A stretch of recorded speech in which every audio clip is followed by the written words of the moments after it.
আসসালামু আলাইকুম। আজকে আমি আপনাদেরকে নিয়ে এসেছি ঢাকার একই স্থানে এলে চারটে দর্শনীয় স্থান দেখতে পাবেন। সে সম্পর্কে আমি আপনাদেরকে কিছু বলবো। ঢাকায় কেউ যদি বলে চলো ফ্রেশ এয়ার খেয়ে আসি, তাহলে 90% লোকই বলবে চলো সংসদ ভবন বা জিয়া উদ্যানে যাই। এখানে সকালে এলে দেখবেন দৌড়ানো মানুষ, হাঁটা মানুষ সবাই আছে। জিয়া উদ্যানে এলে এখানে বড় বড় গাছ, লেক, শান্ত বাতাস, মানে প্রাকৃতিক এসি বলা চলে। তবে সাবধানে হাঁটবেন, কারণ যে কোনো সময় কোনো দৌড়বিদ হাওয়া হয়ে আপনার পাশ দিয়ে পার হয়ে যাবে। গাছপালা, সবুজ ঘাস আর শান্ত পরিবেশ জিয়া উদ্যানকে যেন ঘিরে রেখেছে। আবার সংসদ ভবনে একই অবস্থা।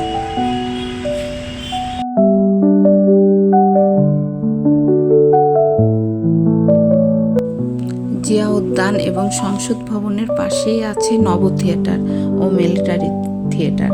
ঢাকার সবচেয়ে মজার জায়গাগুলোর মধ্যে নব থিয়েটার। এখানে ঢুকলেই মনে হবে আমি আজকেই মহাকাশে যাব।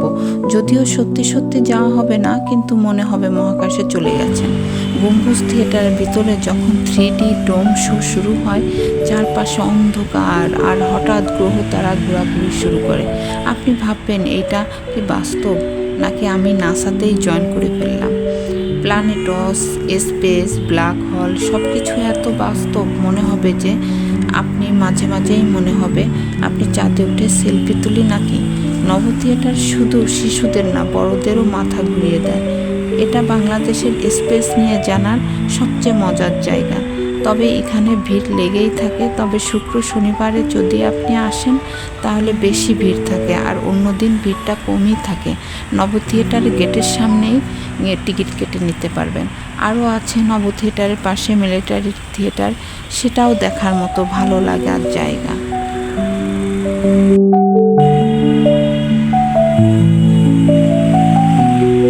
সংসদ ভবনের মাঝখানে আছে বিশাল লেক, যেটা দেখে মনে হবে কেউ যেন বলছে গরম লাগলে একটু ডুব দিয়ে যান।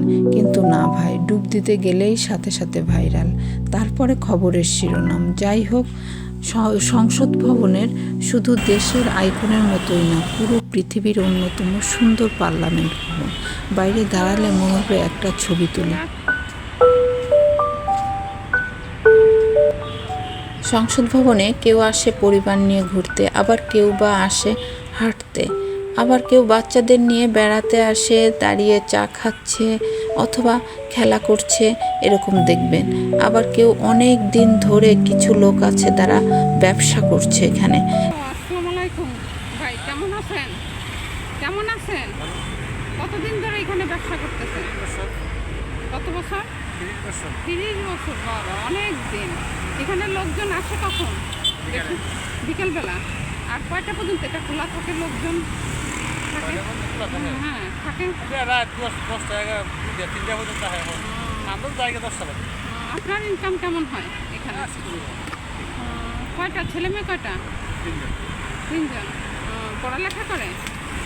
কি করে? পড়া কি কোথায় চলে? হ্যাঁ, মাদ্রাসা করে। আপনি এখানে 11টা-12টা পর্যন্ত থাকেন? রাত 11টা-12টা পর্যন্ত থাকেন এখানে? কয়টা পর্যন্ত? রাত 10টা পর্যন্ত। আর সকালে আসেন কখন? 10টা। তাহলে দুপুরে খাওয়া দাওয়া কোথায় করেন? কিনে খান। এইভাবেই 30 বছর চলতেছে আপনার? এইভাবেই চলতেছে 30 বছর। ভালোই আছেন তাহলে। আচ্ছা, আসি তাহলে। আসসালামু আলাইকুম।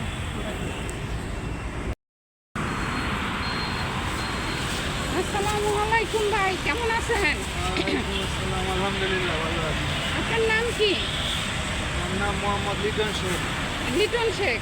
তাহলে আপনার এই সংসদ ভবনের সামনে কতদিন ধরে এরকম দোকান দিচ্ছেন? 13-14 বছর।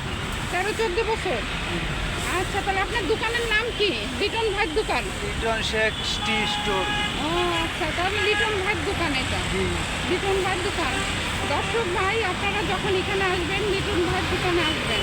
লিটন ভাইয়ের দোকানে খুব ভালো ভালো খাবার পাওয়া যায়। আপনার দোকানে কি কি বিক্রি করেন ভাই? আমার দোকানে সাধারণত চা, সিঙ্গারা, পুরি, কোল্ড ড্রিঙ্কস, পানি, বিস্কিট, কফি এগুলো আছে। দর্শক ভাই অনেক কিছু বিক্রি করে এনারে এই লিটন ভাইয়ের দোকানে যা পাওয়া যায় খুব ভালো পাওয়া যায়। এখানে বসে বিকেলবেলা সংসদ ভবনের সামনে এসে ঘুরতে এলে এখানে এসে দেখে যাবেন লিটন ভাইয়ের দোকান। লিটন ভাই অনেক ভালো বিক্রি করে আর পরিষ্কার পরিচ্ছন্ন ওনার দোকানটা। হয়তো অনেক বড় রেস্টুরেন্ট না, অনেক বড় নাম করা রেস্টুরেন্টও না, কিন্তু রেস্টুরেন্টটা অনেক পরিষ্কার পরিচ্ছন্ন, অনেক ভালো। সংসদ ভবনের সামনে খুব জনপ্রিয় একটা দোকান। এই দোকানে এসে লিটন ভাইয়ের চা খেয়ে যাবেন। লিটন ভাই চা মনে হয় খুব মজা হয়, তাই না লিটন ভাই? চেষ্টা করি আমি ভালো হওয়ার জন্য। এই তো লিটন ভাই অনেক সুন্দর করে চা তৈরি করে, যা খেয়ে খুব মজা পাবেন। এবং ওনার যে নাস্তা তৈরি করে উনি খুব যত্ন সহকারে করে। এই যে দেখেন কি সুন্দর করে বানাচ্ছে, অনেক পরিশ্রম করে লিটন ভাই আর অনেক সুন্দর করে তৈরি করে। এখানে এসে লিটন ভাই চা খেয়ে যাবেন আর এবং নাস্তা খেয়ে যাবেন।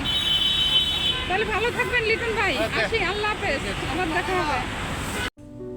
এই তো আমার ছোট্ট ভ্রমণ আজকে এই পর্যন্তই। ভালো থাকবেন, আল্লাহ হাফেজ।